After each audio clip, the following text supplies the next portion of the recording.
As Prince William and Princess Catherine greet the President of the United States as he lands by helicopter on the Windsor estate, you can feel the rage, the fury, and the incalculable jealousy from Prince Harry and Meghan Markle. Now, I'm told that the couple have been dreading this state visit by the US president for months, as it demonstrates just how irrelevant the Sussexes have become.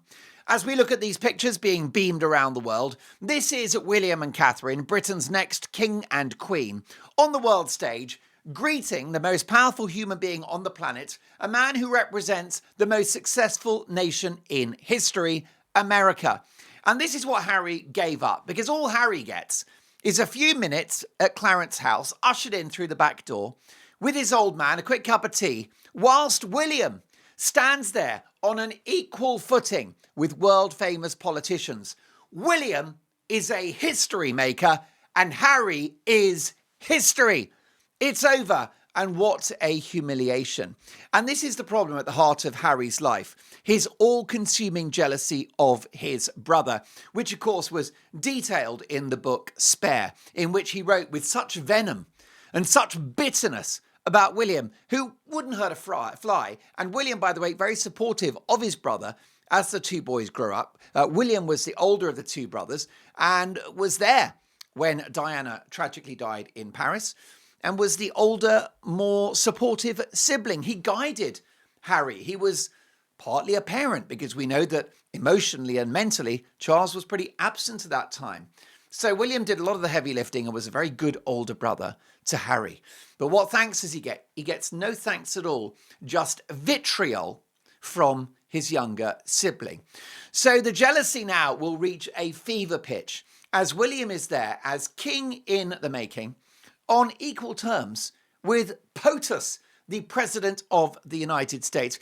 Get used to it, Harry, because William is going to be king and you are disappearing into irrelevance. The best that Harry can hope for, by the way, is, I don't know, it's going to be a cringeworthy photo of him on his birthday from his wife, Meghan. That's the kind of attention he's going to get. William is there with the President of the United States and the First Lady, and Harry gets a vintage photograph of himself posted online by Meghan. And by the way, a strange vintage photograph of Harry looking very skinny and looking very miserable with a haunted look in his face. That's not a flattering photo of Harry, but Meghan decided that she liked Harry from 2016 and she probably doesn't like Harry 2025, which, let's be honest, we can agree with her on that one.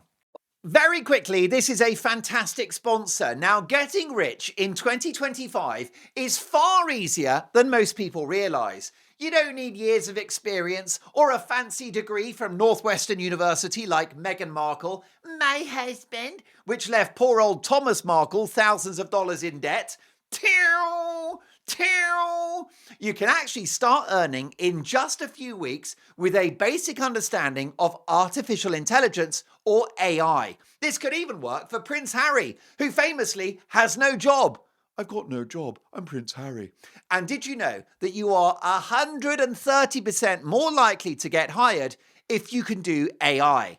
That's why I'm so excited to tell you about the AI Mastermind workshop from my good friends at Outskill, the world's first AI-focused education platform.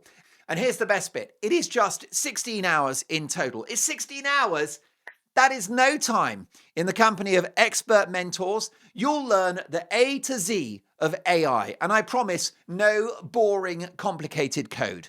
So, Outskill learners have already built and shipped over 100 AI products, many generating $4,000 to $5,000. Ka-ching, ka-ching! It's rated 4.9 out of 5 on Trustpilot because people love it. And the deal comes with free lifetime access to Outskill's exclusive paid AI community, plus their seamless, easy-to-use AI learning dashboard. Now, 10 million people from all walks of life have already done this training in the last year.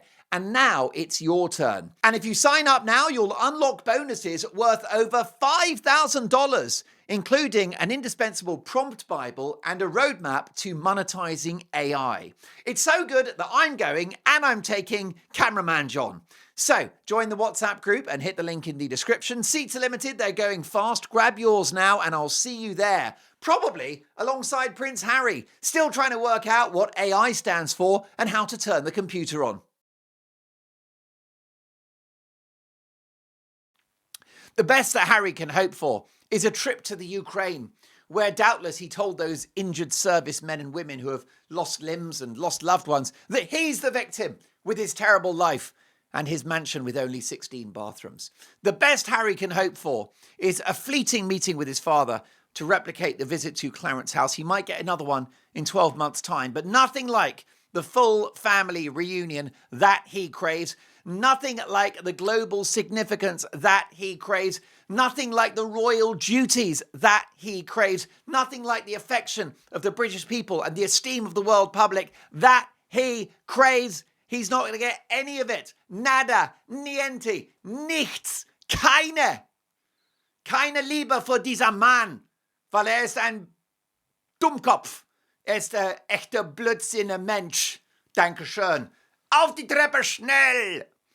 So what's hilarious is that Harry gave all of this up because I've been thinking about the book Spare and the expression spare. By the way, full details of this special trip by the president to the UK in just a moment, with a lot of information about Charles and the chemistry between Charles and the president, and Catherine, who completely charmed POTUS, First Lady, all that stuff. It's going to come. But just reflecting on Spare for a moment. So Harry's great irritation is that he was the number two in the royal family. Well, he is a number two now, let me tell you, and I shan't elaborate on that metaphor, but you get my point. It's a family show, but he's a bit of a number two. So he didn't like being spare, and he wrote in the book, "Oh, I was always the spare. I was the spare and heir." And of course, what it means is that if you are the king or you're the son of the queen, which of course Charles was when he had his two children, you do need two kids. Because if something happened to your eldest child, if they fell ill or some other misfortune, you need a second child to take on the mantle of king or queen. That's how it works. It's always a good idea, if you can, to have a few kids if you're a royal, just so there is the availability of the next human being to be the monarch. And I understand that. It's the same reason why royals aren't allowed to sort of travel together. They've all got to be separated. So, for example, the king cannot travel with Prince William, and quite rightly so. That would be a national security risk. But Harry was so unhappy about being spare. But when he was spare, he was third in line to the throne. That's not bad. Third in line to the throne is decent. And my goodness, I wouldn't wish any ill fortune on Charles or William. But we know that the world is a very dangerous place. There are a lot of bad actors out there. And of course, we saw the terrible tragedy of the assassination of Charlie Kirk, the political activist and commentator. Who cares where he sat on the religious and political spectrum? This is a guy that's entitled to his view. He went to universities to spark debate and to let people, participate in a competition of ideas. And he was slain. So it's a very, very dangerous world out there for public figures. And Harry, I mean, with a bit of misfortune here and a bit of misfortune there, may God forbid, but, an assassination here, God forbid, and a plane crash there, God forbid, Harry would have been the king of the United Kingdom. Now, I know what you're going to say. Thank God that didn't happen. Thank God. But it's not bad being the spare. You never know when you may be called upon. And here's the thing. If Harry was now a serving member of the royal family and the president of the United States visits, he would be a significant figure. And he would meet the president and he would be given respect and he would have a global platform too. And he'd be able to do a lot more as a serving royal than he can now as a clapped out Z-list celebrity living in an obscure suburb of California called Montecito. So he's given all of that up. And that's why it's my understanding that the couple, the Sussexes, have been dreading this state visit for months now. Firstly, because they don't like the President of the United States, because I mean, we don't have to get into the whys and wherefores and the rights and wrongs of any president. It is up to the American people who they choose to be head of state. But Harry and Meghan have made it very clear that they're not a fan of his, which is a very big embarrassment for the royal family, particularly for Harry, because the royal family are supposed to be non-partisan. And you know something? My respect is for the office of President of the United States, which is why I'm so excited that POTUS, President of the United States, that POTUS is here today in the UK receiving the 5-star treatment. And actually, he can count his blessings that he hasn't got to deal with Harry moaning about his terrible life. But Harry gave all of this up. And all he can do now, if he wants to watch what's happening in the United Kingdom and this state visit between two great friendly nations, the United Kingdom and the United States, he's going to have to watch it on his flat screen TV with one of Meghan's weird cups of coffee with the flower sprinkles, which, let me tell you about the flower sprinkles. Not a fan. First of all, I believe they're toxic. I think they're hallucinogenic, and people aren't supposed to eat flowers. And he's sitting there, and maybe he's got a takeout of a Wendy's, because it's my understanding, and the understanding of the Mark Dolan show, that Harry loves the Wendy burger. He loves the Wendy's, because Meghan revealed that she's very lazy. She gets takeout, and we speculated that we think the Wendy burger is most likely Harry's preferred option. There's a bit of evidence for that, which is Harry is these days incredibly fat. Have you noticed how incredibly fat Harry's become? He's got such a big belly on him. He's got such a big fat belly. He's a unit now. That boy he's a porker. Let me tell you, he has been caning those carbohydrates. Time to get on the Atkins, big boy. Charles, I should say. Harry, do you mix their names up? Harry, have you never heard of the keto diet? Oh, no, I don't like the keto diet. I enjoy the Wendy's because they've got a lovely sandwich called the Baconator. Oh, it's delicious. It's got 2 patties and it's got cheese and it's got crispy bacon and a lovely big bun. That's Harry's life now. Eating Wendy burger, watching state occasions in the United Kingdom on his flat screen telly in the United States. So it was a very special occasion. The event marked the start of the president's historic second state visit to the United Kingdom, an unprecedented move demonstrating the incredible importance of the relationship between the president and the United Kingdom. Normally, second-term US presidents would have tea or lunch with the monarch rather than a full-blown state visit. Well, I would say that every time a president of the United States comes to the United Kingdom, they get a state visit. That's my opinion. And when I'm prime minister, I'll make sure that happens. And I don't care if you're a Democrat or a Republican, whatever your politics are, you are the president. You represent the most amazing country in history, and you will always get a state visit as many times as you like. So the welcome took place at Windsor Castle with the walled garden at Frogmore Cottage, chosen for Marine One's landing, not at the cottage, but in that Frogmore area, which of course, by the way, the Frogmore estate is satisfactory for the most powerful man in the world, the president. But it wasn't good enough for my husband. They spent almost $2 million of UK taxpayers' money renovating Frogmore Cottage because Meghan found it pokey and a health and safety nightmare and smelly and dirty. Well, I reckon it was a lot dirtier when those two left. All the BS that they pump out. Thank you very much. No wonder they've got 16 bathrooms in their Montecito mansion.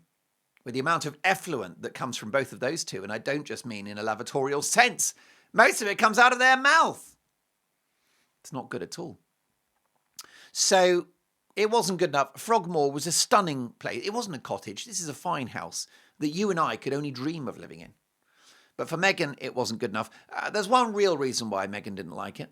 It wasn't because it was small and pokey and smelly and a health and safety nightmare and creaky with rats and snakes and mice. By the way, if there were vermin in there, I'd be more worried about Harry and Meghan than the mice. I think you'll agree. And the spider. The spiders will be running away from Meghan. All she's got to do, if there's a spider in the house, and Meghan's just got to give them one of her terrifying rictus grins. My husband.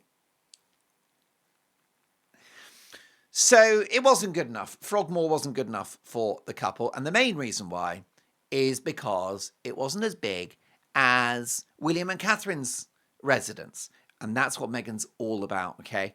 It's the size of your social media footprint. It's the size of your house. It's the size of your bank account.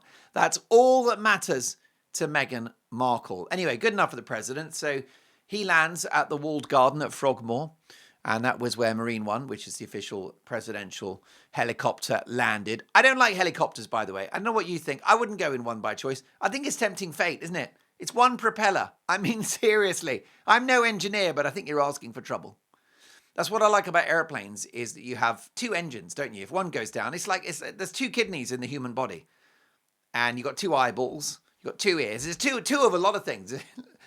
There's other things which come in pairs, and we'll just cast a little shadow over that one because it's a family show. But lots of things come in pairs because you have a spare, but like Harry, the heir and the spare. And therefore, I'm not the biggest fan of the helicopter because there's no spare. But obviously it's not practical for the president to land at Windsor Castle in an aeroplane. There isn't, the land is big. It's not that big. So he's got to come in a helicopter. That's fine. It's going to be a good helicopter. No doubt it's regularly serviced, I would have thought, considering the importance of the person traveling in it. So, there you go. So it was an unprecedented use of this location as a helicopter pad, demonstrating how flexible the rules are. And by the way, if you were in any doubt of the need for Britain to have a royal family, surely this US presidential trip, this state visit, demonstrates how valuable our monarchy is. Because there's no way that the president would come to the UK to hang out with some elected politician, right? Some former celebrity or business entrepreneur who's now the president of the United Kingdom. Some generic guy in a suit, right? That's not dramatic. That's not going to be pictures beamed around the world. That's not front page news. We wouldn't be talking about it. No one would be talking about it if we had some obscure ex-politician as our president, because that's normally what happens. A lot of European countries have a head of government, which is the prime minister, and then they have the head of state, and that's an elected president, and you've never heard of them. No one has ever heard of them. But we've all heard of King Charles. We all heard of Queen Elizabeth II, and we will have heard of King William and Queen Catherine. I can't wait. I mean, obviously, I'm not hastening departure of King Charles at all, but I cannot wait for King William, who, when he becomes king, is going to take Harry down and take him down to Chinatown. Because this is the problem that Harry's got, is that this will be decades now. Decades of William as king on the world stage and Catherine as queen. Meeting world leaders, meeting presidents, meeting religious leaders. History makers. Whilst Harry and Meghan are history. And when Catherine is the queen, it's going to be too difficult for Meghan to even absorb. When Catherine is the queen, shaking hands with heads of state and heads of government and being a history maker whilst Meghan is history, Meghan is just going to explode. Meghan, when Catherine becomes queen, and we call her Queen Catherine, Meghan won't be able to exist. Her body will turn into itself. Her eyes will fall out of their sockets and just hang down like one of those toys with the eyes on a spring. She'll be struck dumb, which will be good news for all of us because we won't hear her daily musings. Her hair will fall out and she'll just disappear in a cloud of dust is what will happen. Meghan will implode and explode and transfuse into a metaphysical manifestation of gas. She's going to turn into a gas. She'll just be a very light cloud before blowing away in the wind when Queen Catherine is anointed as the monarch of this country. It'll be too much for her to take, and I'll be laughing. So the Prince and Princess of Wales greeted the president, Donald Trump. Are you familiar with Donald Trump? He's the current US president. Doesn't get talked about a lot, but he is the re-elected president of the United States. Very little is known about Donald Trump. He's one of the more obscure of the US presidents. The issue he's got is a lack of profile. He's just not somebody that's discussed. His name doesn't come up much. And I feel a bit sorry for him, really. He's just one of those presidents that, will be forgotten very quickly. You have to Google it, don't you? People all the time. I could be in the pub going, who's the US president at the moment? People look it up and they go, oh, David Trump. I think, is it David? No, I think his name is, I think it's Dirk. Isn't it Dirk Trump? No, Donald Trump. So he is the Donaldo. So Donald Trump is a New York-born entrepreneur, don't you know? He has a very rosy complexion and bouffant hair. No one's quite aware of how exactly the hair is created. It's likely natural hair, but there seems to be a lot of spray going on, a lot of hair drying. By the way, I can't comment on hair today. I'm having, because I had to run into the studio to do the show today. So we've not been, the Mark Dolan makeup department didn't have time to completely finish the job today. So far be it from me to cast aspersions on anyone's hair. Anyway, the president, his name is Donald Trump. Okay. And so that's fine. And the hair is, yeah, I mean, I think it's a mixture of gel, mousse, and spray is and then it's a little bit of sprinkling of hope thrown in there. Okay. And maybe magic. Might be a magic spell. But it's quite interesting because I was offered hairspray the other. Let me know in the comments, what do you think of hairspray? Because I was doing a show at Talk TV, which is a British media network, and I do some shows there. I'm doing the weekend breakfast show at the moment over on Talk. And it's very different to this show because we talk about British politics and we talk about world politics, and a lot of it's quite serious, really. Britain faces a lot of major structural issues, which I cover in the program. And here on the Mark Dolan Show, we have a bit more fun. And we talk about celebrities, we talk about the royals. But there is always a crossover, isn't there? I mean, would you like me? There's a question for the comments. Would you like me to be more political? Or is it enough already with the politics? Let me know what you think. And what do you think of the current president, by the way? Do you love? Because I've got viewers from around the world. 40% of my viewers are in the United States. And so let me know in the comments. Do you like or do you not like the president of the United States? His name is Donald Trump. He's a New York-born entrepreneur with a very rosy complexion, almost sanguine. And I don't know if he's got a sunbed at home or if he just naturally glows. And a bouffant hair. Anyhow, let me know in the comments. Do you like Donald Trump or not? I'm very curious. And not just if you're in the States, but anywhere in the world. Let me know your thoughts on that. My big headline is I love America. And so I will always love America, and I will always respect the office of President of the United States is what I will do. But so here we go. I was offered hairspray when I was at Talk TV the other day, and I decided not to because, first of all, I don't want to inhale something that's designed to make your hair go solid, because then are the internal organs going to go solid? Are my lungs going to turn rigid? So I think hairspray is unhealthy. And my hair, there's a natural chaos to it. I don't want I don't want it frozen in time. I think it's an ongoing organic thing. It's living, really. It's like a mammal sat on my head. So I prefer not to have the hairspray.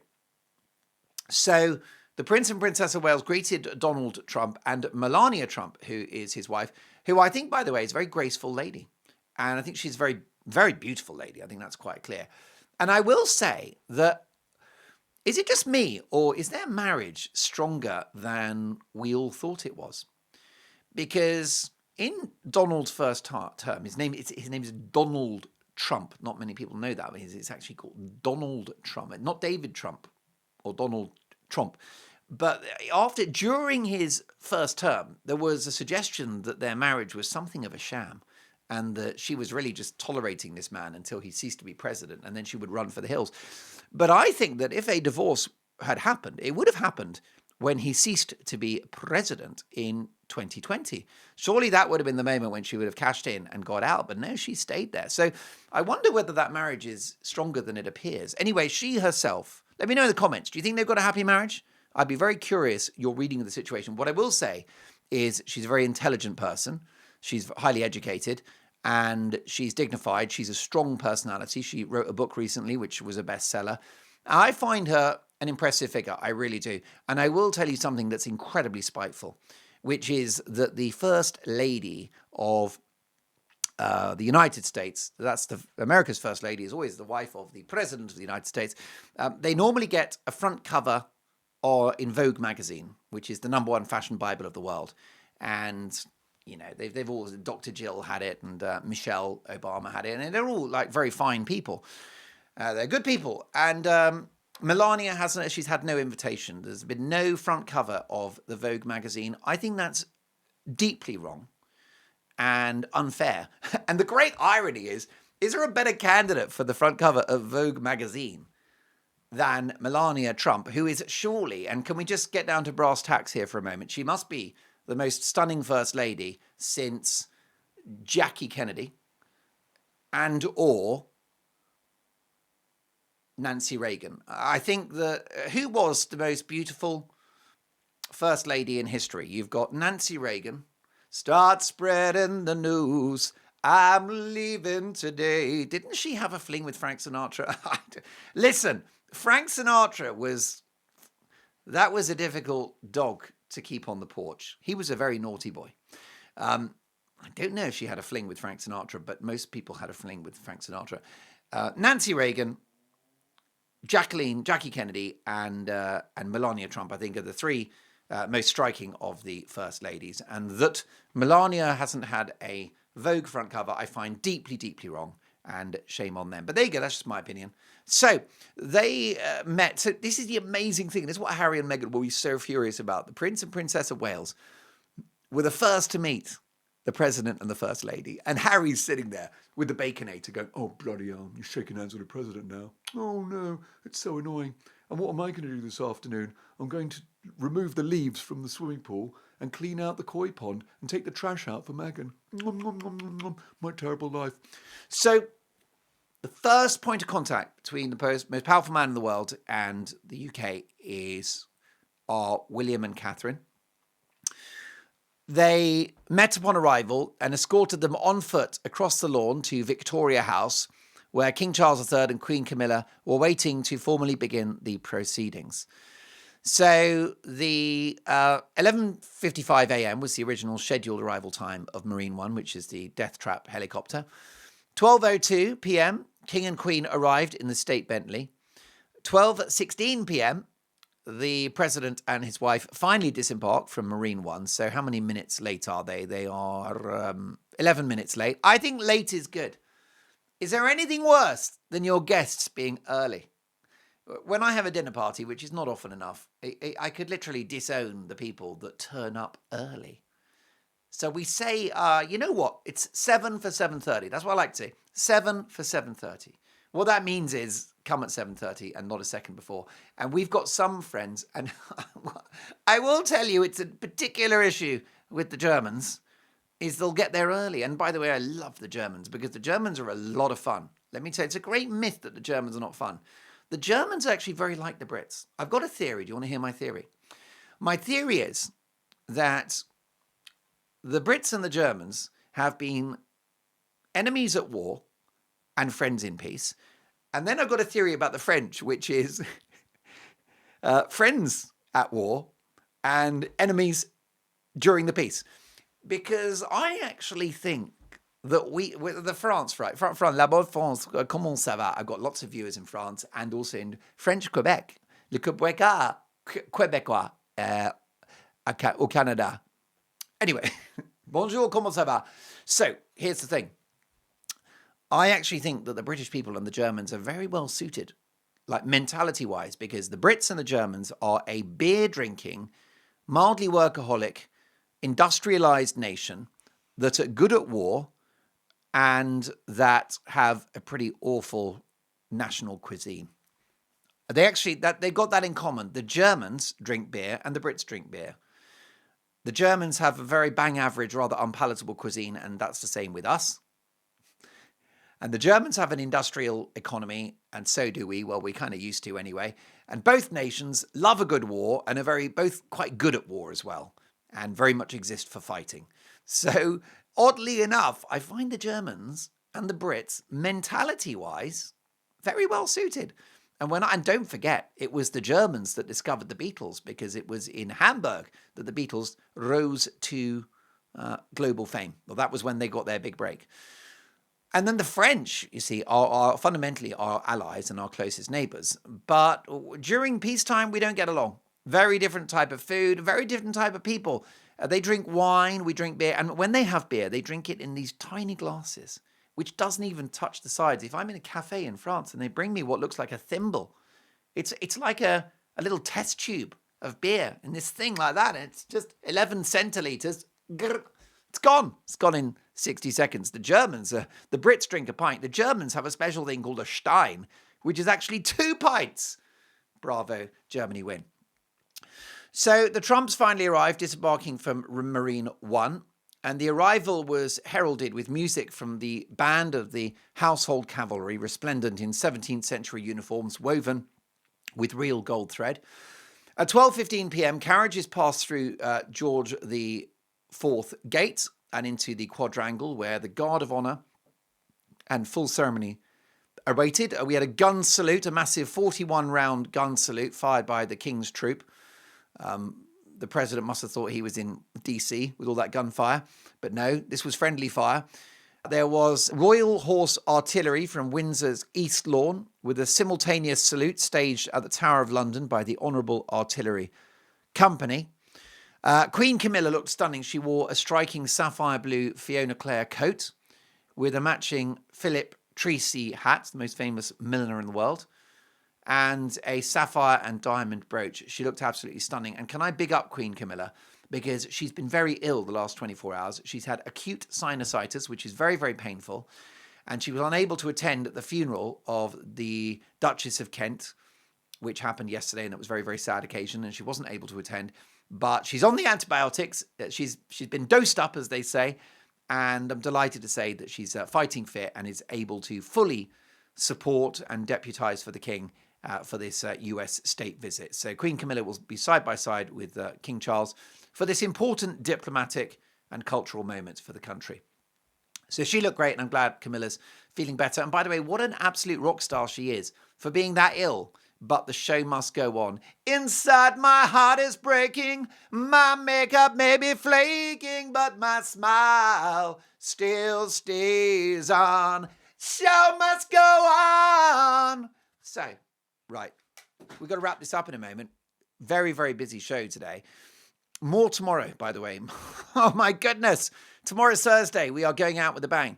So Camilla looked great. Princess Catherine chose a maroon Amelia Wickstead dress paired with a Jane Taylor hat, reportedly worth around $2,500. Well, she's going to be the Queen one day. She's allowed to have a posh frock and a fancy hat. She's going to be Queen. Do me a favour. Show must go on. I love that song, by the way.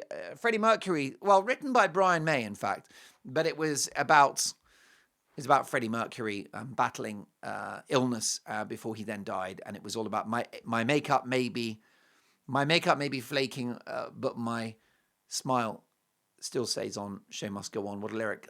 Love Queen. We should talk about Queen. I've interviewed Brian May. What an absolute gentleman he is. I said to him, I'm now joined by one of the most accomplished guitarists and songwriters in music history, Brian May. And Brian May, welcome to the show. And he said, thanks, Mark. He was so humble. Thanks, Mark. I was like, well, you are. You've written some of the greatest songs of all time. So, she wore that. She wore the posh dress, Amelia Wickstead, this is an Amelia Wickstead dress as well. Under the suit, I'm actually wearing Amelia Wickstead undergarments, ladies and gentlemen, which cost me $28,000, but I think you'll agree it's worth it. No. So, let's get on. She had a burgundy Chanel bag. I've got to say, I'm loving the maroon. I thought she looked absolutely fabulous. And isn't it great just to see her back to good health following her cancer battle and supporting William, and there on the world stage, charming everyone, including the president and his wife, and annoying the heck out of Prince Harry, the world's least happy millionaire, and Meghan Markle, my husband. The standout piece was her Princess Diana feather brooch. This is Catherine, studded with 18 diamonds and emeralds surrounding the Prince of Wales' feathers. Melania looked great. She was in a black dress and large plum-coloured hat and a bold, almost European-style choice of outfit that she wore. She looked great. I think she's a very elegant lady. I respect her. I really do. The Queen's presence was notable, Catherine, given that she'd withdrawn, as we mentioned, from yesterday's funeral. And it's great that she was there. Some interesting accounts of what the president said to Prince William, but the Mail newspaper have quoted Donald Trump as saying to Prince William, hello, my friend, how are you? while slapping William's arm in a matey fashion. And Donald Trump said to Catherine, allegedly, Princess Catherine, "Hello, beautiful, so beautiful." Captured by lip readers and widely reported. Melania was reported as saying, "It's a pleasure to see you." And to Catherine, "How are you?" Trump asked William about his children, George 12, Charlotte 10, and Louis 7. William replied, "They're well and at school." The new term started a couple of weeks ago. Trump replied, "It's been a while since you chatted with me." Of course, the two men got on very well when they met last year, and they had a protracted meeting. I think it was in Washington from memory when William was there. And that was the first moment when I really could see William as a future king, when he spent time with I think he was president-elect at the time. I don't have the exact timing on when the two men previously met, but Trump was either going to be president or president-elect. I believe, from memory, I think he was already president-elect. And William, an equal among these people. And of course, William would have been just as respectful to Kamala Harris if she'd become president as well. William joked to Catherine, he's missed our little chats talking about the president. William added, "We can talk now you're here on a visit." Trump responded, "We have lots to catch up on. There's been lots of changes." William's formal introduction to his father was, "This is my father." Catherine to William remarked on the way they hold hands, referring to Donald and Melania. So Catherine has noticed the way that Donald and Melania hold hands. I will say that the body language between Donald and Melania demonstrates that marriage, I think it's stronger than people give it credit for. But there you go. Maybe I'm wrong. Maybe it's divorce watch for them. I don't think so. I think Melania would have got out earlier if she'd wanted that. Catherine gave Donald Trump a broad smile during their handshake. Her body language was described as warm and poised. Donald Trump shook hands energetically with King Charles, even placing a hand on his arm, a tactile move. Not always seen with visiting heads of state. The Queen also exchanged warm handshakes with both the President and the First Lady. William and Catherine stood slightly back once the King took over the introductions, signalling protocol hierarchy, because they know how to do these things. And I will say, for my concerns about the direction of this country, we still know how to put on a show. And I'm very proud of the pageantry that we've seen in the last few hours since the arrival of the president. And what it really tells me is the monarchy is in great shape, the UK-US special relationship is in great shape, and that Prince Harry and Meghan Markle have never looked less relevant, which is a thing of beauty. Please like and subscribe. Would you believe that half of the folks that watch this show are not subscribed? It'd be brilliant if you could, because then we can extend the reach of the channel. And also it means that you've got a seat at the boardroom and you've got a stake in the show, because it's not my show, it's our show. Cannot wait to see you for tomorrow.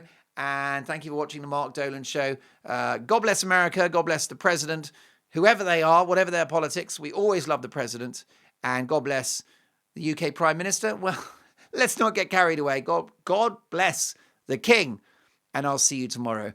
God save our gracious King.